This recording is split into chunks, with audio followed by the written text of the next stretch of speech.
Hey there fellow creators, Ben here from Cinder Studios, and I'm back today with another acrylic painting quick tip.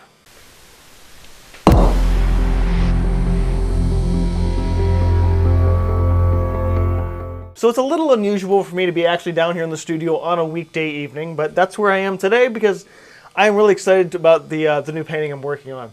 Now I'm just starting to get some of the initial layers, playing with the background a little bit, but unlike a lot of my regular work, I'm doing this on wood versus on canvas. And my regular work on canvas relies on a lot of the texture of the canvas to help me build up the textures of things like mountains and rocks.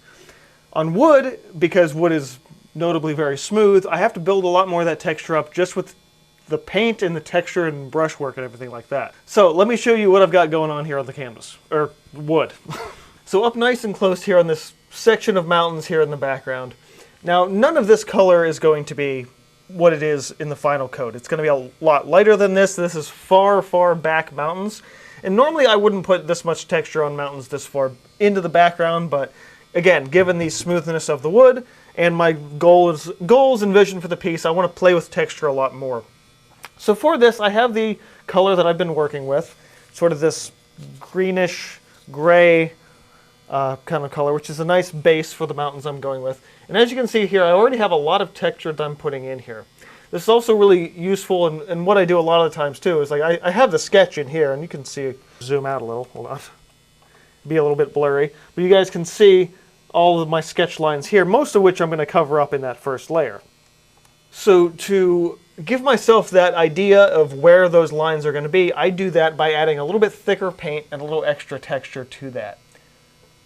Not necessarily that thick, but it will allow me to push and sculpt and move those shapes a bit more and find those lines in the painting itself.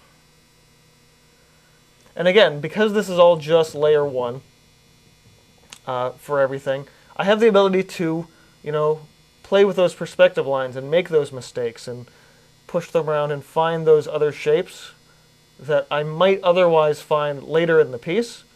But because you can kind of build that texture up a little bit in advance and make those decisions, you can set yourself up for a much easier to work with painting, especially when I go into dry brushing later on.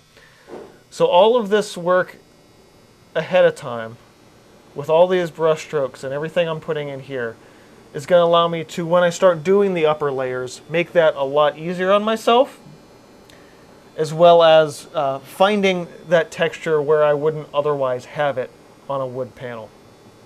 Now, of course, at a distance, you can't really see it, but again, a lot of that is just about building up those shapes and finding some early texture and early shapes within that. So if you're struggling to, start building up textures, or maybe like, oh, I covered up my lines, but now it's just like a big solid mass of color. Don't think just because it's the first layer or because it's a base coat, it's just going to be a big solid one color area. And like even this, this is one color of all of these mountains, but I'm taking the time to add texture, to add more paint, so really build up. The words used traditionally is impasto, which is a thick, thick, heavy brush marks. And especially with acrylics, you have the freedom to do that. So next time you're working on a painting and you're like, oh, I covered up my lines, specifically if you're doing something, I would say a landscape, portraits, not so much, but the ability to lay on that thicker paint to give yourself that base and give yourself the idea of where all of those shapes and things are going to lie can make things a lot more valuable for you and for your work going forward in the piece. Just like laying down a good sketch, if you can lay the foundations of some underlying texture before you come in over top with another color, building that foundation up from the ground really helps you be able to make easier decisions and what's the word I'm looking for here? You make things easier for yourself down the road. You're not fighting to find those shapes. You're not fighting to find those textures later, because if you put the groundwork, that's where I was going. If you get the groundwork in with the textures on the first coat, you don't have to fuss with them later. So that's my little quick tip for today. I'm not sure exactly what I'm going to call this video, but something about building out your textures on the first layer.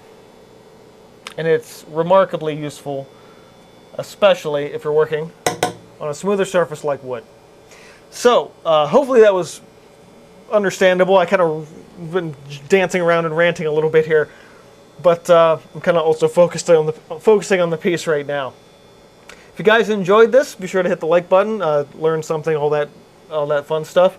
Let me know your thoughts on this process in comments below. If you've tried it before, if you already do it, if this is a new concept for you, it's actually something I do in a lot of my work, but again, not usually this far into the background. Different pieces, trying new things, pushing new ideas. Gotta keep innovating, of course, right? So, yeah, like, comment, subscribe if you're not already. Keep on creating, and this has been Cinder Block Studios, and I'll see you guys next time.